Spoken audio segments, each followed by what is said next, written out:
The Butterfly is calling again. With the Fatal Frame 2 Crimson Butterfly remake finally here, thousands of players are about to step into the Lost Village. But before you face the twins' tragic fate, you need to understand the nightmare that started it all. Long before Mio and Mayu, there was Miku Hinasaki, and before the Crimson Sacrifice, there was the Strangling Ritual. The Himuro Mansion wasn't just a haunted house, it was a failed seal, a bloodline cursed by a broken promise and a ritual gone horribly wrong. To truly master the camera obscura and the remake, you must first survive the malice of the first maiden. Today, we're diving deep into the original sins of the Himuro family. We're piecing together the Holy Mirror, facing the wrath of Kyrie, and uncovering the lore that connects these two legendary tragedies. Lock your doors, turn off the lights. This is the history they tried to bury. Let's begin. Ada tempat-tempat di dunia ini yang seharusnya dibiarkan terkubur oleh waktu. Tempat di mana udara terasa lebih berat dan setiap sudutnya membisikkan doa-doa yang tidak pernah terjawab. Selamat datang di Mansion Himuro, sebuah rumah yang menjadi saksi bisu dari pengorbanan paling keji dalam sejarah Jepang. Di sini, sebuah keluarga tidak hanya menjaga tradisi, mereka menjaga gerbang menuju neraka. Banyak yang mengira Fatal Frame hanyalah sebuah game horor klasik. Namun di balik lensanya, terdapat kisah tentang cinta yang terlarang, pengkhianatan keluarga, dan ritual penjeratan yang berakhir menjadi malapetaka massal. Hari ini, kita akan masuk lebih dalam ke dalam labirin bawah tanah Himuro, mengupas silsilah berdarah sang maiden, dan mencari tahu mengapa mereka yang masuk ke rumah ini jarang sekali bisa kembali dengan jiwa yang utuh. Siapkan mental kalian. Kita mulai sekarang di Cinegame, the cinematic story game. Gerbang neraka di rumah Himuro. Chapter pertama, jejak yang hilang. Hujan salju turun tipis di kaki Gunung Fuji. Namun, hawa dingin yang menusuk di depan gerbang Mansion Himuro bukan berasal dari cuaca. Miku Hinasaki berdiri mematung. Kakaknya, Mafuyu, sudah menghilang selama 2 minggu setelah datang ke sini untuk mencari gurunya, novelis Junsei Takamine.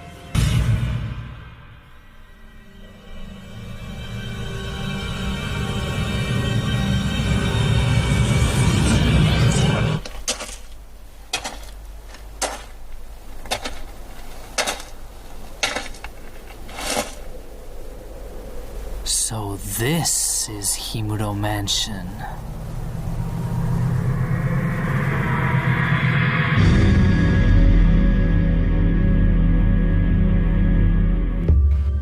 Miku melangkah melewati pintu kayu raksasa yang berderit.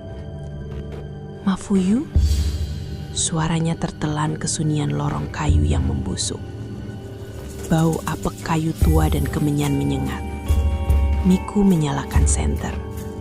Cahayanya menyapu dinding yang dipenuhi coretan jimat kertas yang sudah robek. Tiba-tiba, suhu udara merosot tajam.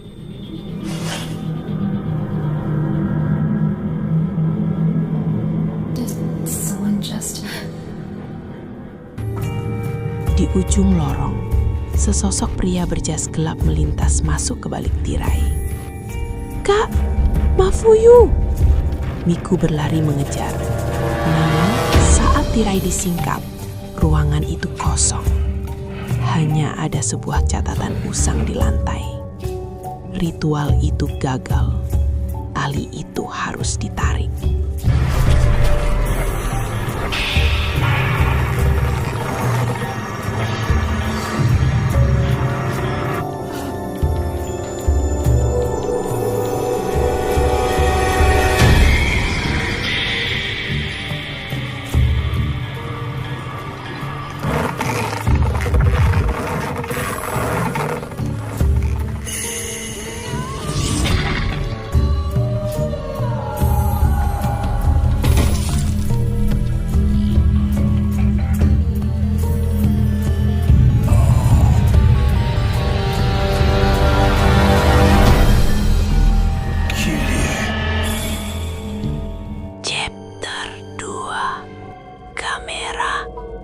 mengusir setan. Miku memasuki ruang perapian dan menemukan sebuah kamera tua yang tergeletak di sana. Ini kan kamera ibu. Kenapa ada di sini? Apa kakak membawanya? Bisik Miku mengalungkan kamera itu ke lehernya. Dan begitu mencoba kamera itu, tiba-tiba layar pandang kamera di lehernya bergetar hebat. Ia mengangkat kamera itu ke depan wajahnya. Melalui lensa biru safir tersebut, ia melihat pemandangan yang mengerikan. Seorang pria tanpa mata merangkak di langit-langit. Hantu itu jatuh ke lantai dan menerjang. Miku menahan napas, menunggu bidikan yang tepat. Saat wajah hantu itu memenuhi bingkai dan cahaya kamera berubah merah, lampu kilat meledak. Jeritan melengking memekakkan telinga saat hantu itu hancur menjadi serpihan cahaya biru. Tangan Miku gemetar. Kamera ini bukan sekedar alat potret. Ini adalah senjata. Namun, setiap kali ia menggunakannya, ia merasa sebagian dari jiwanya ikut tersedot. Sebuah catatan tergeletak di sana. Sang pencipta, Dr. Kunihiko Aso. Kamera obskura ini diciptakan oleh Dr. Kunihiko Aso, seorang ilmuwan okultis eksentrik yang hidup pada akhir abad ke-19. Dr. Aso terobsesi dengan teknologi untuk melihat dunia lain dan menciptakan berbagai alat untuk menangkap fenomena spiritual yang tidak tertangkap indera manusia. Kamera ini hanya prototipe dari salah satu ciptaannya yang paling sukses sebelum sang dokter menghilang secara misterius.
Ia juga menemukan kaset rekaman milik Takamine.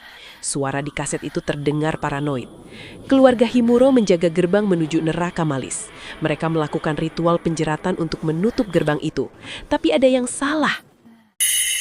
Chapter 3. Ritual penjeratan dan silsilah keluarga berdarah. Semakin jauh Miku menjelajah, semakin jelas sejarah berdarah rumah ini. Ia menemukan ruang bawah tanah yang dipenuhi alat pancung dan tali tambang. Di sana, ia melihat kilasan masa lalu melalui kekuatan indera keenamnya. Dahulu, seorang gadis bernama Kirie dipilih menjadi Robe Shrine Maiden. Tugasnya suci sekaligus terkutuk, membiarkan anggota tubuhnya diikat dengan tali yang ditarik oleh 5 sapi hingga tubuhnya terkoyak. Darahnya akan menyucikan segel gerbang Melis. Namun, Kirie jatuh cinta pada seorang pemuda yang mirip dengan Mafuyu. Keinginan untuk hidup dan rasa cinta itu menodai kesucian ritual. Saat tubuhnya ditarik, ia tidak mati dengan tenang. Ia mati dengan dendam. Gerbang Melis terbuka, menyebarkan kegelapan yang membantai seluruh penghuni mansion dalam satu malam. Kirie, bisik Miku. Ia menyadari bahwa Mafuyu tertahan di sini karena Kirie melihat sosok kekasih lamanya dalam diri Mafuyu.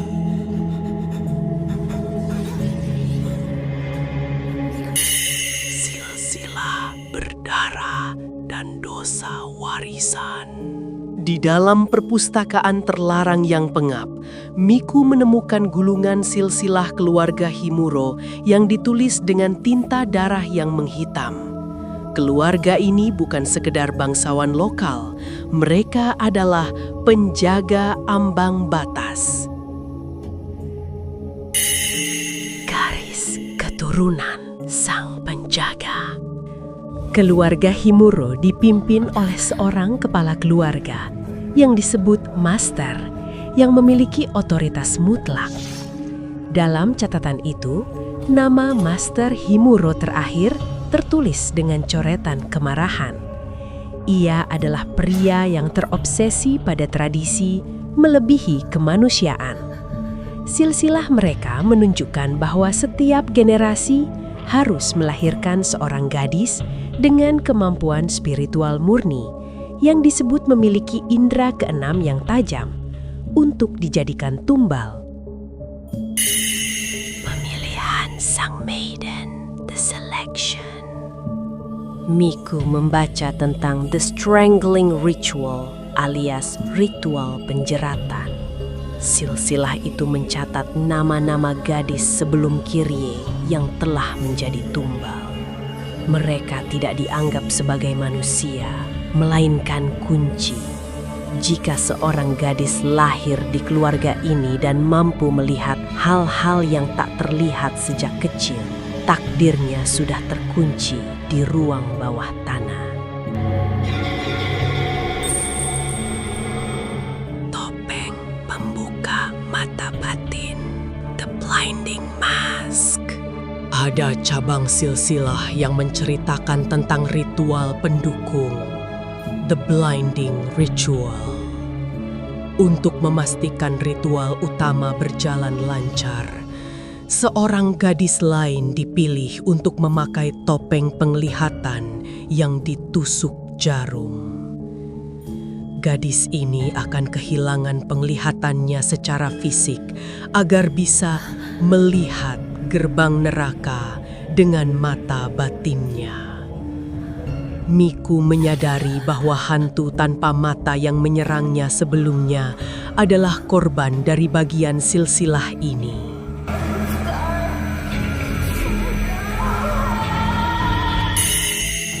Dosa terlarang, sang pengunjung, the outsider. Kehancuran silsilah ini dimulai ketika seorang pemuda dari luar, seorang sarjana yang meneliti adat istiadat, diizinkan menginap di mansion. Dalam catatan harian yang ditemukan Miku, disebutkan bahwa Kyrie, sang maiden yang sedang menjalani masa isolasi, sering melihat pemuda itu dari balik celah pintu. Inilah cacat dalam silsilah Himuro. Cinta. Keluarga Himuro percaya bahwa seorang maiden harus benar-benar terputus dari dunia manusia agar tali ritualnya murni. Namun, kehadiran pemuda itu memberikan Kyrie ikatan kembali ke dunia. Saat Master Himuro menyadari hal ini, ia memerintahkan pembunuhan pemuda tersebut. Namun, segalanya sudah terlambat. Perasaan Kyrie telah ternodai oleh keinginan untuk hidup dan mencintai.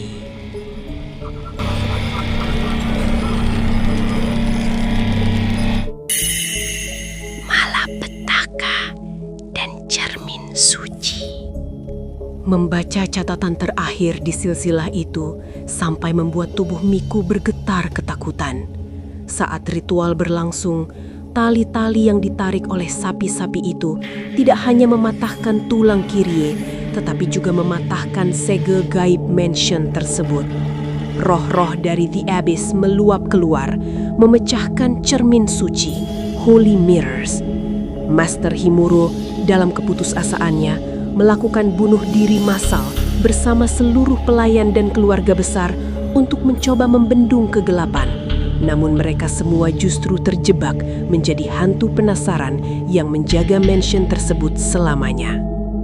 Dengan memahami silsilah ini, Miku menyadari bahwa ia dan Mafuyu secara tidak sengaja memiliki kemiripan genetik atau energi spiritual dengan garis keturunan ini melalui kamera peninggalan ibunya yang juga memiliki koneksi ke masa lalu. Miku bukan sekedar orang asing. Ia adalah cermin dari masa lalu yang datang untuk menyelesaikan apa yang gagal dilakukan oleh keluarga Himuro ratusan tahun silam. Holy Mirrors, di mana aku harus mencarinya? Bisik Miku. Chapter 4. Ruang topeng dan manifestasi Sang Master. Miku melangkah ke Blinding Room, sebuah ruangan yang dindingnya tertutup oleh ratusan topeng kayu yang seolah-olah mengawasi setiap gerakannya. Di tengah ruangan, duduk sesosok pria dengan kimono hitam yang kaku. Itu adalah arwah Master Himuro, sang arsitek tragedi ini. Udara mendadak membeku. Sang Master berdiri, tangannya memegang pedang katana yang berkarat namun tetap memancarkan aura membunuh. Kau yang membawa alat terkutuk itu? Suara Sang Master bergema seperti gesekan batu nisan. Kau mencoba mengusik kesunyian ritual yang abadi?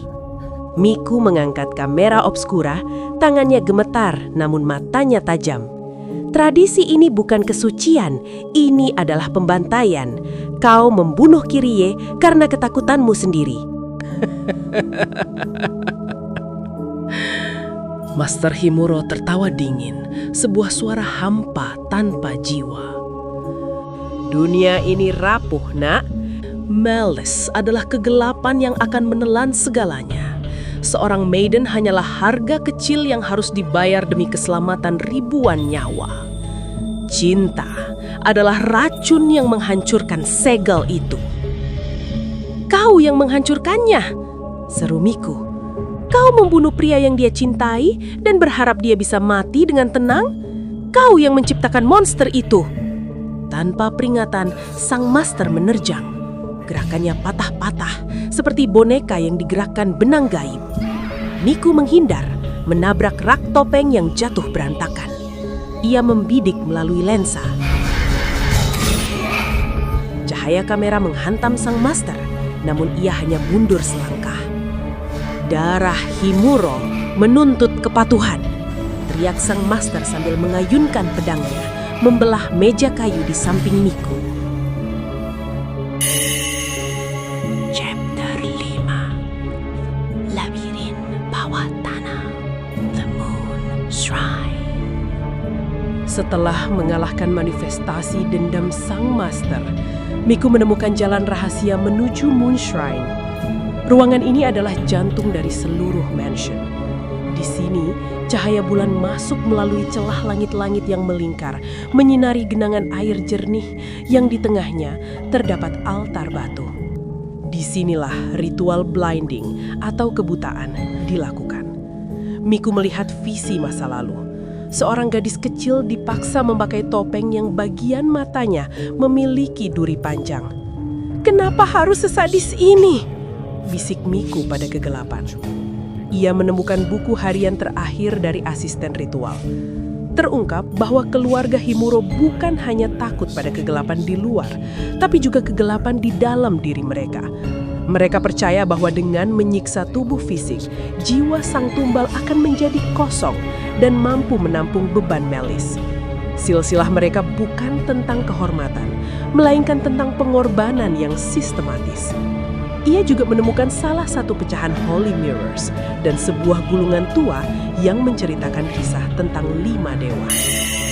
Legenda 5 Dewa.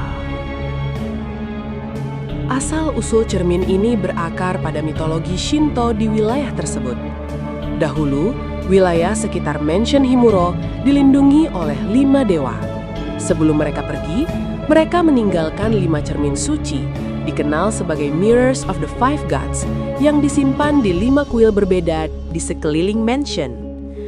Cermin-cermin ini bertindak sebagai pasak gaib yang menjaga stabilitas spiritual di wilayah tersebut, agar Malice tidak meluap. Holy Mirror bukan sekedar cermin hiasan. Fungsinya adalah sebagai pelapis segel terakhir di atas gerbang Malice atau Hellgate. Setelah ritual strangling dilakukan dan tubuh sang maiden dikoyak oleh tali, cermin ini diletakkan di atas batu cermin menghadap gerbang untuk memantulkan kembali kegelapan atau Melis yang mencoba keluar. Tragedi hancurnya cermin.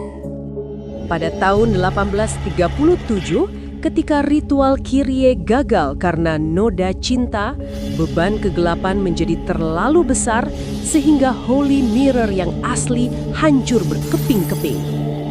Pecahan-pecahannya tersebar secara misterius ke seluruh mansion, membuat segel gerbang terbuka total dan menyebabkan pembantaian massal yang dikenal sebagai The Calamity.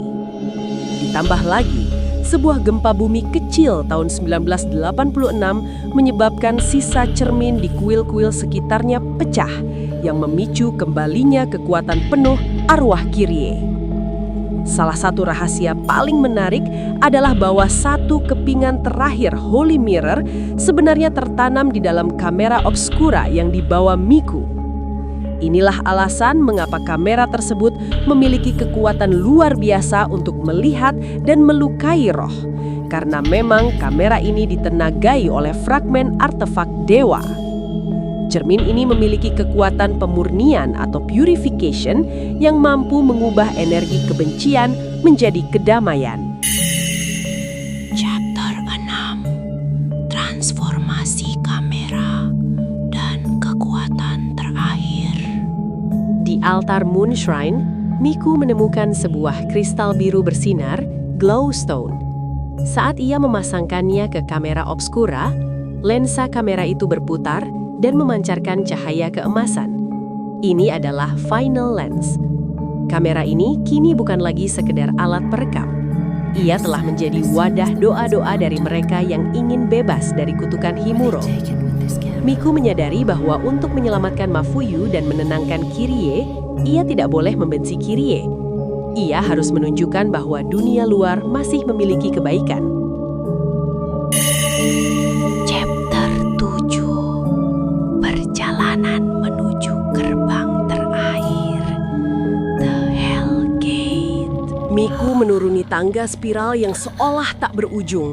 Dinding di sekitarnya tidak lagi terbuat dari kayu, melainkan akar pohon raksasa yang berdenyut, seolah-olah mansion ini adalah organisme hidup yang memakan kesedihan.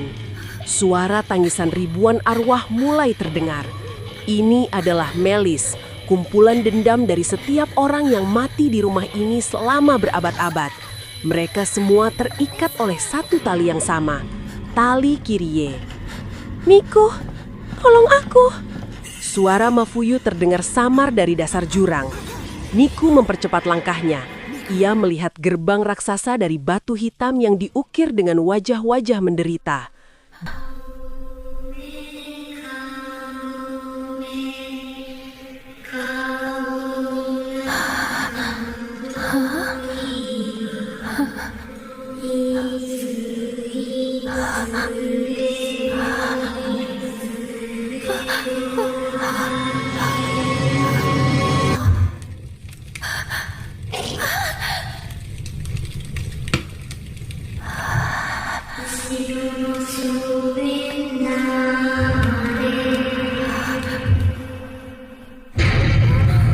Di depan gerbang itu, Kyrie berdiri dalam wujud raksasanya, dikelilingi oleh pusaran tali tambang yang melilit jiwa-jiwa yang terperangkap.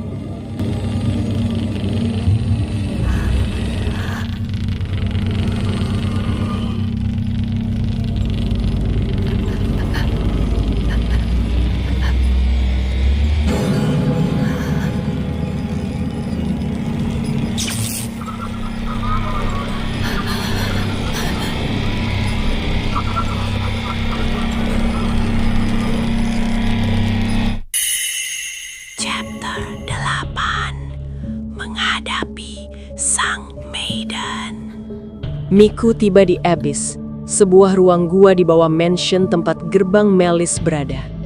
Kabut hitam pekat menyelimuti tempat itu. Di tengahnya, berdiri sesosok wanita dengan kimono putih yang compang-camping, matanya tertutup kain putih yang bersimbah darah. Tali-tali gaib menjalar dari tubuhnya ke segala arah. Itulah Kyrie. Mafuyu berdiri di dekat gerbang. Tatapannya kosong. "Miku, pergilah," gumamnya lemah. Kirie melayang mendekat. Atmosfer menjadi sangat berat hingga Miku sulit bernafas. Ia mengangkat kamera obskura untuk terakhir kalinya. Ia harus memotret Kirie tepat saat emosi terdalam hantu itu memuncak. Miku.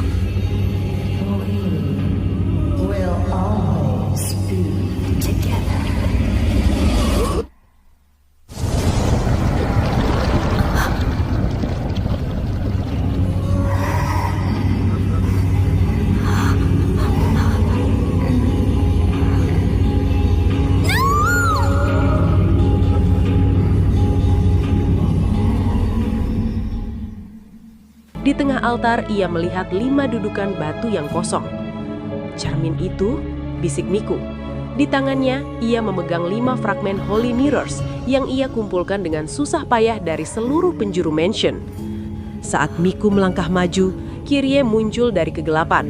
Gerbang Melis mulai terbuka, dan suara ribuan jiwa yang menjerit mulai merobek keheningan. Kirie menyerang dengan kemarahan murni. Setiap kali Miku memotretnya, Kirie hanya menghilang dan muncul kembali dengan lebih ganas. Miku menyadari, kamera obskura saja tidak cukup untuk menyegel gerbang ini. "Aku harus mengembalikan cermin itu," seru Miku. Sambil menghindari serangan tali gaib Kirie, Miku berlari ke arah altar. Ia memasang satu persatu fragmen Holy Mirrors di tempatnya. Kirie menjerit kesakitan, kekuatannya melemah. Saat Miku hendak memasang fragmen terakhir, Kirie mencengkeram lehernya dengan tali tambang yang muncul dari lantai. Pandangan Miku mulai menggelap. Dalam detik-detik terakhir, ia melihat bayangan ibunya di pantulan fragmen cermin itu, memberikan kekuatan terakhir.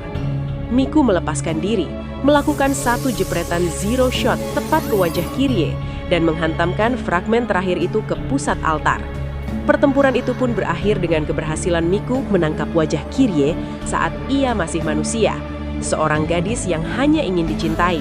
Kekuatan kamera memurnikan jiwa Kirie yang tersiksa.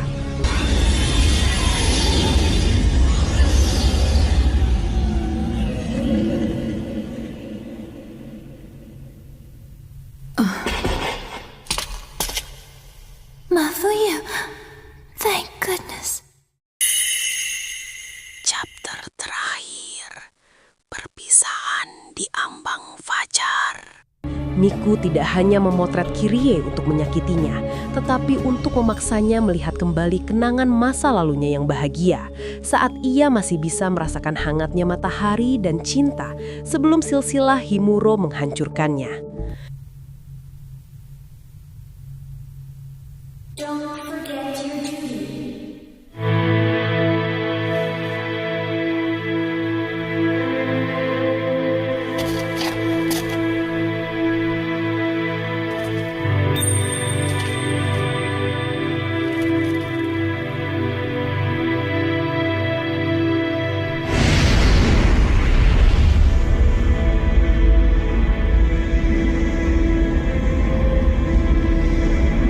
Gerbang neraka mulai menutup. Cahaya fajar menyelinap melalui celah-celah atap gua. Kirie kembali menjadi gadis muda yang cantik berdiri di depan gerbang yang perlahan lenyap. Miku menarik tangan Mafuyu. "Ayo kak, kita harus keluar." Mafuyu terhenti. Ia melihat ke arah Kirie yang sendirian.